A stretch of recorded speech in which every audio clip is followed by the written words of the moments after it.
Je vais vous parler de ce que j'appellerais la culture de proximité. C'est-à-dire des gens qui parlent de choses qui leur sont proches, qui les concernent, qu'ils ont vécu directement, dans lesquelles ils sont impliqués. Cette culture de proximité, elle a ses limites, bien évidemment.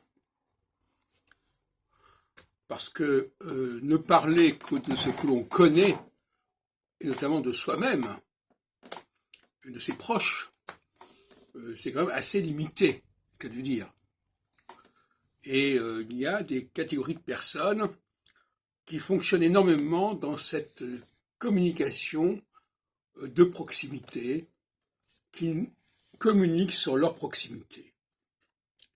Et puis alors, il y a aussi un autre aspect qui est de parler de ce qui nous arrive, de sur quoi on est tombé par hasard, une émission qu'on a entendue par hasard, une information qu'on a captée par hasard.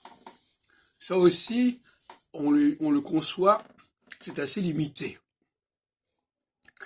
Donc les gens qui conjuguent à la fois une imitation au niveau de leurs connaissances, qui ne sont pas acquises de manière systématique, mais fortuite, et qui en plus ont une complaisance à parler de ce qu'ils connaissent, ce qui apparemment est tout à fait légitime.